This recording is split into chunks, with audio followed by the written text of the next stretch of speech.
I had this like huge vision board with tons of creative goals on there. A lot to do with music and how I envision my life in the next year. I remember walking around, I would have like my hood over my head.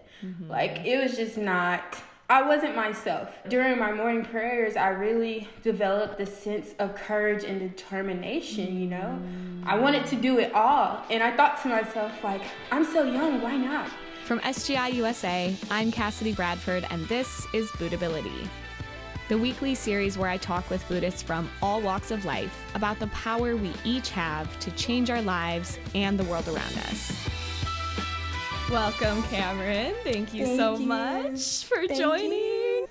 It's great to finally have our interview. We first talked back in December on the phone, and there's been, we're both very busy, lots going on. So it's great to finally get to talk to you and, really dive into your story. So just to kick things off, we can start with just an introduction of yourself. So you can just share a little bit about who you are and your life growing up. All right, so my name is Camryn Snowden. I'm 26 years old. I live in good old Oklahoma.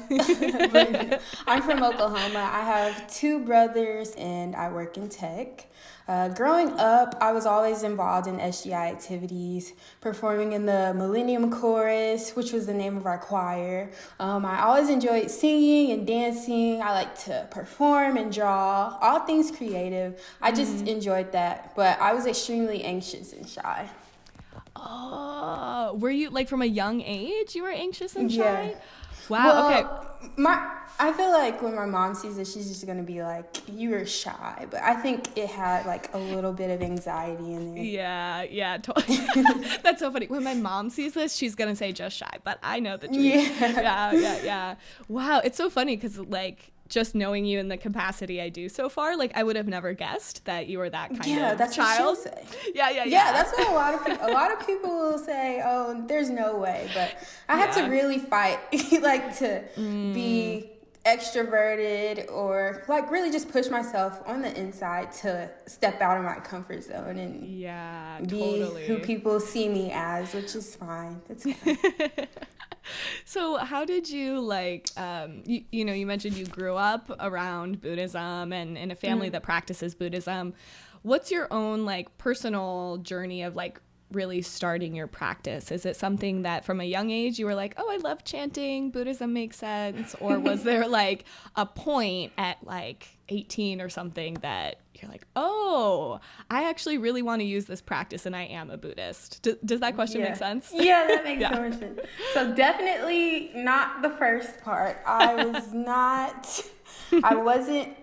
into it, but I wasn't. So I'll just tell you about how I first started practicing. My parents were both active members when I was born, but I struggled with my identity as an African-American Nichiren Buddhist living in Oklahoma, which is the center of the Bible Belt.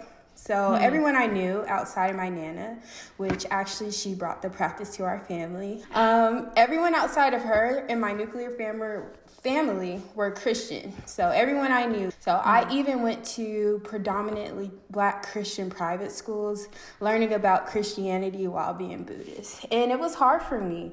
I often felt judged by my environment, including family, even myself. I was so young, and this is what I was born into, which was so different from everyone else.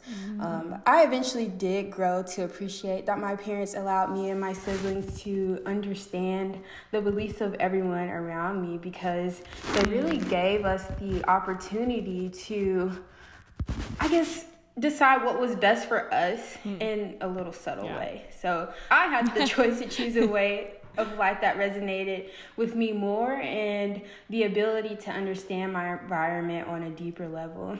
My parents encouraged us to chant for everything, literally anything. That was always the advice, but I was still skeptical. But I always tell people who I share the practice with now that I wasn't just going to listen to my parents on the subject. I needed to see it work in my own life. I hear stories about it all the time at meetings, but I need to see it. So I started college, and college is, when you start to really find yourself. And I remember chanting. I was extremely poor in college. I just needed some money. I didn't want to ask my dad because I felt like I was asking him too much, but I just needed like money to fall out of the sky. I needed something. So me and my best friend, we go to Chili's later that day, and I probably had just enough to get me this pasta dish that I liked. I don't remember the name. So we're walking towards the door, and as we're approaching the sidewalk to get into the door, there's like this small tornado of wind just spinning $400 in the air, literally. What? It was crazy. It was just like a little small tornado of money, and my best friend noticed it first, and we ended up splitting it in half. And I told my parents, and my dad said he was also chanting that money would just fall in my lap. So that was like one instance, and there was this other one I'll share real quick. So my other best friend and I had just traveled to Dallas because that's where our friend group is from, and so on our way back, her tire blew, and we were stuck on the side of the road. So she was crying, and I'm chanting under my breath like something's literally got to give, because we were far away from Dallas and we're far away from Norman, and if I remember correctly, I don't think AAA was gonna get there anytime soon. Like, it was just not good. So next thing you know, some random truck pulls over and asks if we needed help. And this nice man out of nowhere just came and put on her donut for us, because I didn't know how to change a tire and she didn't either. And we were able to make it back home safely. So these types of benefits would happen, and some would say that these were coincidences, but I knew it was deeper than that. But besides seeing benefits like that happen, I noticed an inner transformation from within myself that really just made me continue, because let me just say, I was so shy and anxious and conflicted. There would be no way that I would be doing this podcast now if it wasn't for that transformation, that growth that I've gone through because of my prayer. Wow, those are such like funny, like interesting, like wow kind of experiences. I mean, for anybody like listening that has never chanted before, like this is kind of one of your first exposures. We chant Nam-myoho Renge Kyo, and you can chant for anything. You can chant for like, I need a new car, I need a new job. We believe that, chanting for these what we call like earthly desires can help us like bring out our enlightenment. So we chant for anything we want. So anything. A money tornado, we can chant for it.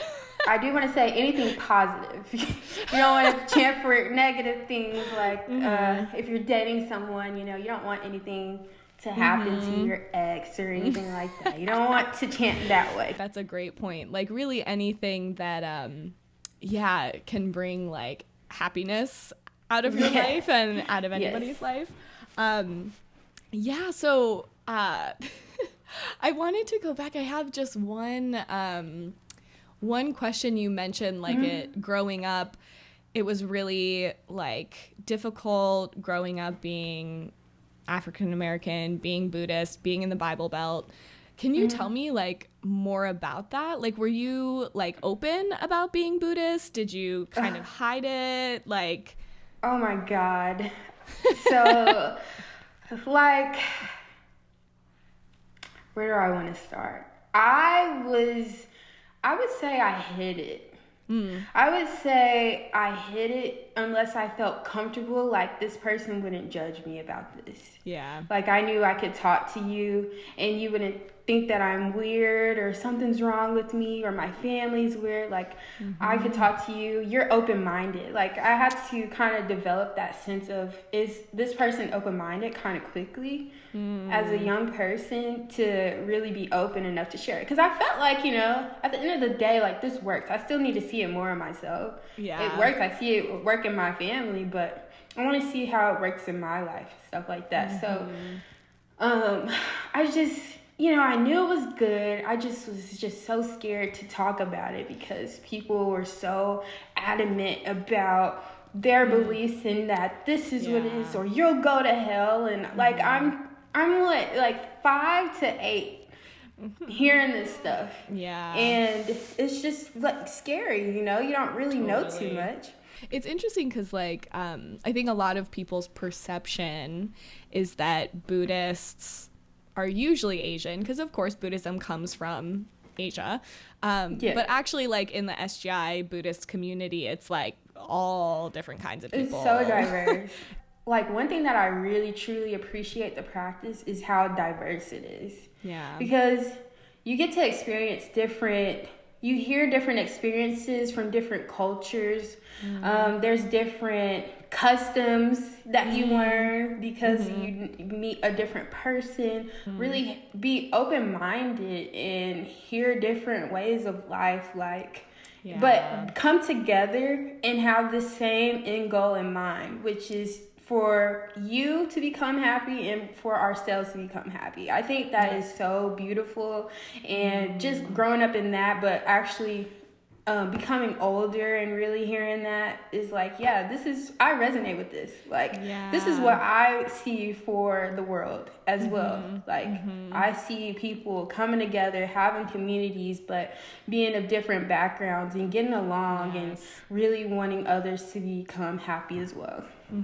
Yeah, I think it's that shared, like we have this concept in Buddhism of many in body, one in mind, meaning like all different kinds of people, but we each have like this shared kind of direction that we're moving toward, which is like happiness for all people, you know, and like by having that kind of clear goal, we can really like unite and connect. So yeah, I mean, today's conversation is going to be about handling unexpected changes in your life. But before we get to that, can you just tell me a little bit more about like your experience in college and whether you had like any dreams for like after graduation? Oh, yeah, man. So I went to college August 2016 to May 2021. And college was very life-changing for me. I studied film and media. I was very active in different clubs and organizations, and especially the Buddhist Campus Club. We had intro meetings. Yeah, we had intro meetings all the time, and this cool event my friend Stevie put together where we bring friends just to chat, talk, and eat food. And she coined it Chat and Chew. It was so fun. Oh, I love that. Yeah. Yes, she coined it. So if you guys take it, you gotta give her credit. Gotta give her credit. Yeah. We introduced a lot of people to the practice during this time, and this was around the time I started to really take my creativity seriously. So I started to write music, perform it in front of people, and feel more confident in myself. Wow. So I think around December 2019 I had this like huge vision board with tons of creative goals on there. A lot to do with music and how I envision my life in the next year. I don't want to go too much into detail, but overall my dream and goal was to put myself out there with my music and some videos, because I like to, create, and which was completely out of my comfort zone though. But I didn't want to live my life with regret. I think that was my biggest thing. And so the start of 2020, I'm still in college, by the way, but the start of 2020, I had momentum. I was locked in. I had my family helping me, my friends supporting me. It was a really great time, I was like, okay, we're onto something here. But then the full lockdown happened. So I was still working on my craft in the meantime, but later that year, I found out that I was pregnant with my son, Daxton. And then all of my momentum just went to a halt. It just stopped. So after college, I immediately became a mom. And I think this was the start of my emotional decline. And I became extremely sad and just really lost my drive.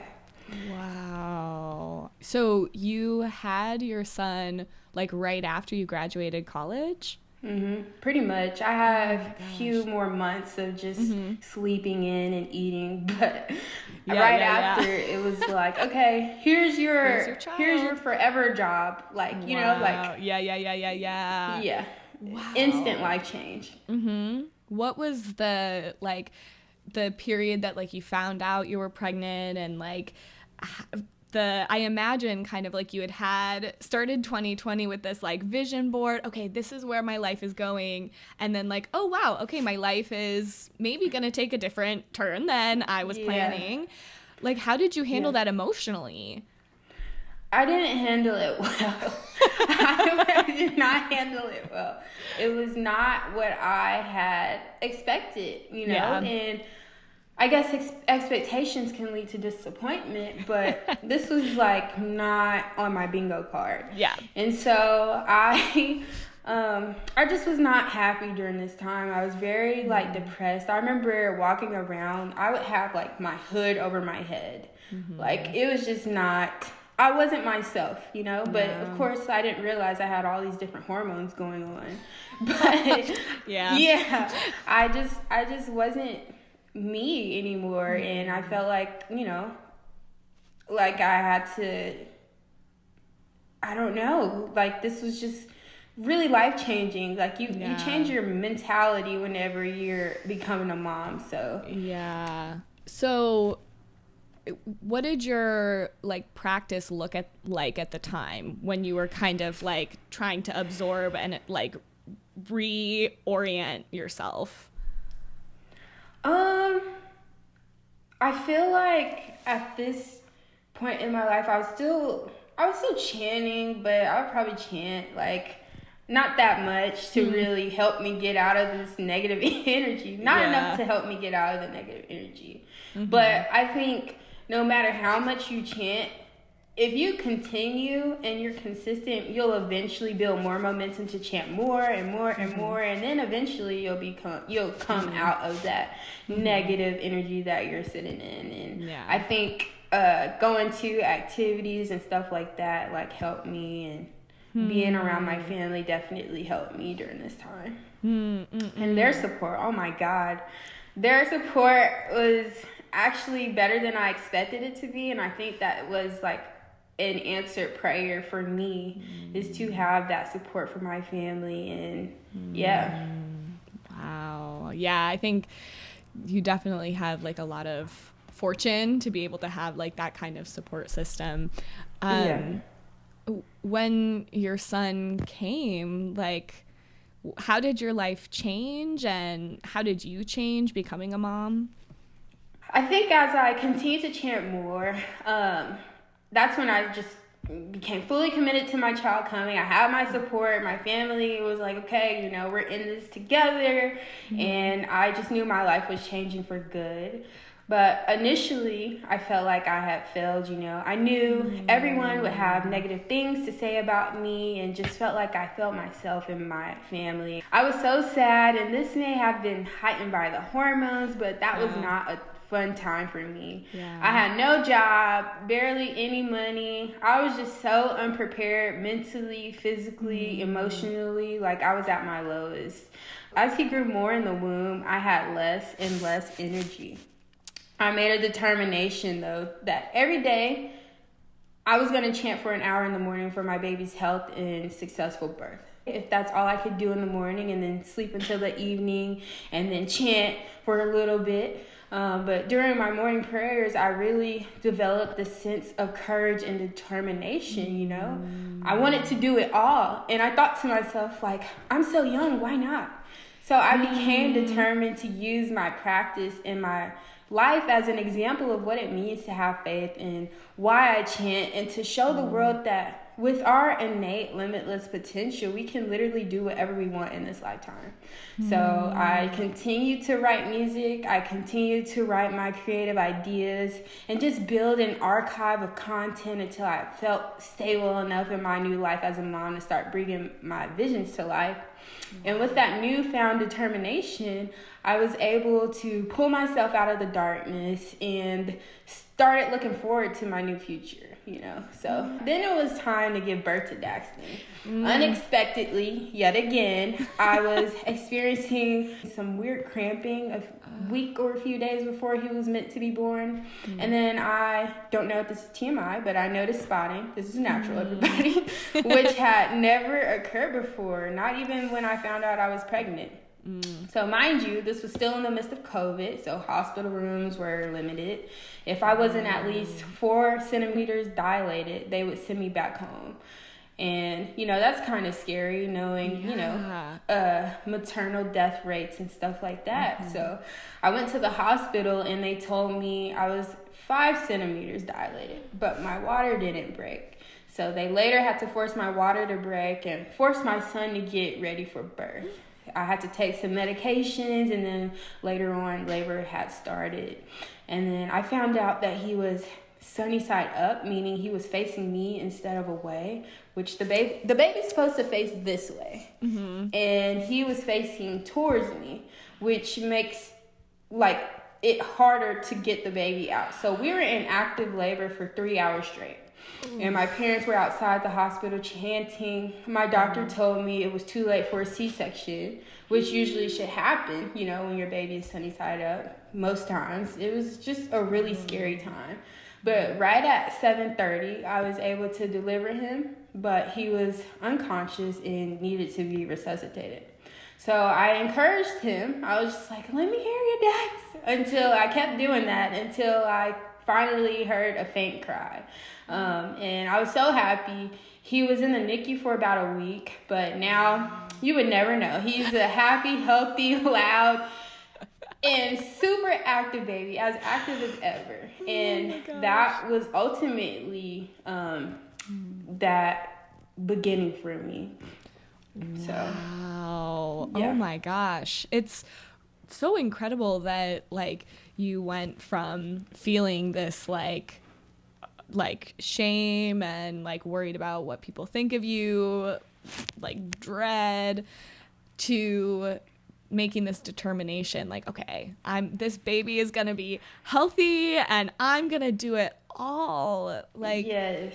In so many moments, like things can happen in our life that just totally change like our plans, and it's easy to feel like, well, that's it.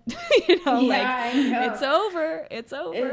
And I felt like, you know, because I know that there may be women out there who go through the same thing. I mean, there's 7 to 8 billion people out here. Yeah. We definitely go through the same things as someone else. And I was just like, you know, I also gained this sense of gratitude to be able to understand this feeling of dread, but having the practice to really pull me out of that and change that negative karma. Because, you know, thoughts are our karma too. Like, we're creating causes by our positive or negative thinking. And I was able to change what I felt like was failure, shame, guilt, like all you said, into a new mission, a new goal, which really helped me to just continue to keep going, you know? And people don't have access to that. People don't have access to the ability to chant or really have, you know, a support system that help them. And, you know, my SGI family and my family, you know, they're my family. But I just felt extreme gratitude to have the practice during this time. Yeah. I mean, I often think, like, I also grew up in a family that practices. There have been so many moments in my life that at the time felt like kind of like really serious. And had I not had this practice, I had not chanted, had not had like my Buddhist community, like I honestly, like I have no idea like the kind of life I would be living.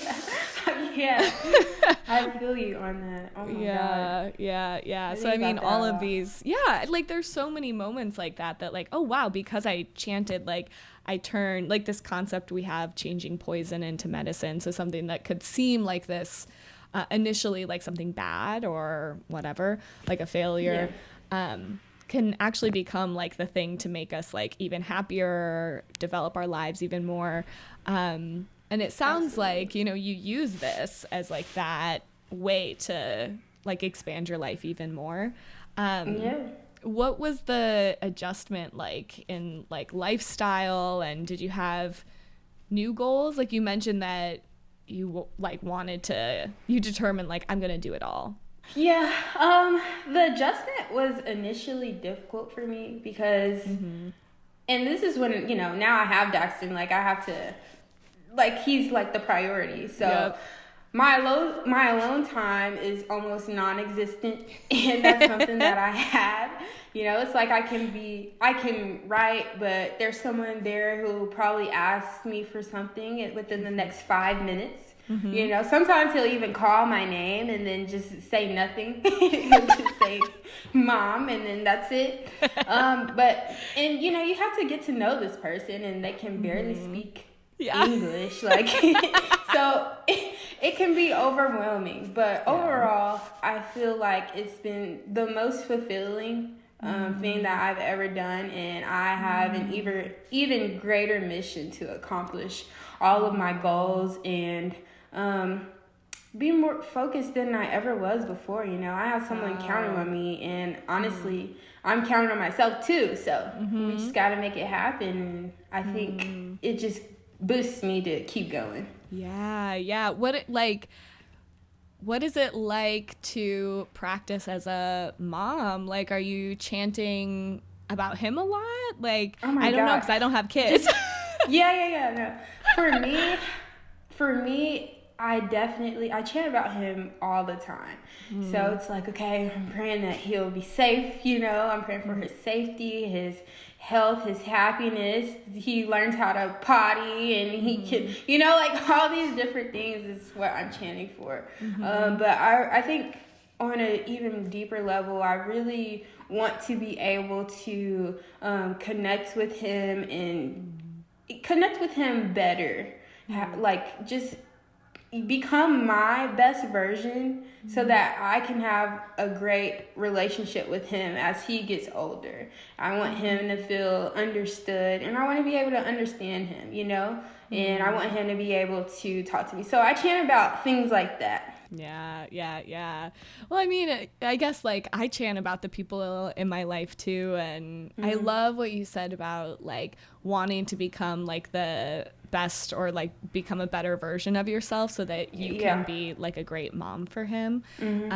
Because definitely in Buddhism, like, we talk about our own, like, inner growth, which is this term human revolution, and really we believe, like, in relationships in every area of our life, like, we have to, like, transform ourselves, you know, in order to see that reflected in our environment, support the people around us. So, I mean, now you mentioned you work in tech. How long were you able to, like, be a mom in the beginning with no job, and what is it like now being a working mom? Tech was kind of like after I had Daxton, I had like a little gap to just be a mom for him, and then he, you know, hit those different milestones and stuff like that. I was a substitute teacher for a while, but I passed my Oklahoma real estate license exam, and now I'm an Oklahoma real estate agent. Then I passed my cybersecurity plus exam and work in tech, like you said. So that's my day job. Wow. And, you know, as far as creative things, I've actually finally put on my YouTube channel, and then I'm still active in participating in my SGI activities and sharing the practice with others whenever I can. I think with chanting, I've been able to balance everything out. I've been able to fold my time, and that's a concept that my dad likes to say all the time. You know, we all get the same 24 hours. How can we use our time most efficiently? That's basically what it is. And I sometimes would feel like, man, I just don't have enough time. But is that true? You know, are you doing what you need to do, or are you just using leisure time and not doing anything? So I think I've been able to kind of balance and adjust, and then it's just like a constant adjustment, I feel Yeah, absolutely. From the period that you found out you were pregnant till, like, maybe the first year of being a mom, have there been any, like, Buddhist concepts or things that you've studied that have really helped you feel like, okay, I can be flexible, I can do it all? You mentioned time, but I didn't know if there was anything additionally, like, that really helped. Yeah, I have it. Hold on. You know, we put everything on our phones. I have it on my phone. That's how you know it's a serious one. You've got it accessible all the time. Absolutely. It says, praying and taking action based on our mission for Kozen Rufu enables us to fulfill our wishes. Nichiren Daishonin writes, whether or not your prayer is answered will depend on your faith. What kind of faith ensures that our prayers are answered? Faith dedicated to world peace, in which we pray and take action not only for ourselves, but for the happiness of others and the welfare of society. So then were you, as you were like chanting about your son, were you like having that in mind? Like I'm tying this to world peace? Like for somebody that might be like, oh my God, how are these related? You know, like how do you feel like, like the connection from like the way that you pray with this kind of mindset? I feel like I was chanting like I will, have a successful birth, because this baby has a mission. Yeah. And this baby needs to also contribute to world peace. It really is like, I've been talking to a lot of people, a lot of guests recently, that like when we tie whatever our goals are to this like larger purpose of peace and like supporting humanity, things just like move so much faster. But like for myself, I also feel like way more determined, when it's like not just about myself, yeah. Well, how old is your son now? He's 3 now. 3. Oh my gosh. Wow. So what is your day-to-day life like now as a mom and following all of these different like ambitions in your life, your career and your like creativity? So life now, oh man, I'm so grateful for my life now. I feel like I have much more depth in my life than I used to. I have more to look forward to, more to learn from, and more to share with others, Yeah. So I know I have a ways to go though. Everybody be like, oh, you're young, whatever. But I definitely feel more fulfilled, more experienced, and ultimately more wise. I have more wisdom, and I'm excited for the future and ready to take on even more challenges just so I can share how I overcame them. You know what I'm saying? Yeah. So I feel unstoppable, honestly. Wow. And for Daxton, I want him to be safe and experience a life of unlimited resources. And for myself, it's about making my life the dream life that I always wanted. Wow. I'm like listening to you. I'm like, wow, I can just feel the like joy and like appreciation and like knowing, oh my gosh, you're really like, okay, you're a mom, you're working and you're pursuing like creative endeavors and you're like doing all of those things like joyfully rather than like, oh my God, my life is like so hard. You're really like going for it all, which is incredible. So to kind of like, wrap things up, I'm wondering like based on your own experience of having like, just the planned path of your life kind of change, what advice would you give to somebody whose life is like currently in that moment of taking the unanticipated turn and they're kind of struggling in that adjustment period? Oh man. I think the biggest thing is to make up your mind, decide. How can you expect the universe to move in the direction you want it to go when you are of multiple minds? Like you need to make up your mind and then you need to go for it. The universe will then move in the direction you need it to go and have your best interest in mind. But with that, you have to embrace the unknown with open arms and just trust fall with your faith behind you. It's like a trust fall. You just got to let it go and you just got to believe. What's the point of worrying when you have faith? And besides that, like I said earlier, every time we think, say, or do something, we are creating a cause that will manifest in effect, period. So whether it is positive or negative, this is the law of the universe. So you have to take accountability within your own life because at the end of the day, your life, your environment, it's just simply a reflection of your causes. So decide that you're going to live a happy, a healthy, a prosperous, and successful life, and really chant about this.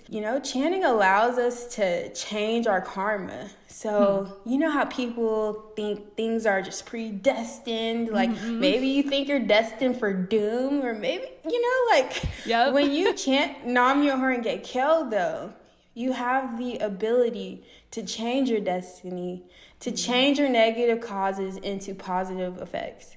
So if you need help finding clarity and making up your mind, or even having strong faith, or courage, you can literally chant for this. You can chant for anything. But you literally have to chant for yourself to really see it in action in your life. Because I can tell you about it all day and how it works for me, but until you try it on your own is when you'll be able to really understand it for yourself. Because it just continues to get deeper, and you just continue to understand it more as you use it. Just like a tool. What in the world? If I had a screwdriver and I didn't use it, what would it do? It would just sit there. Yeah, nothing.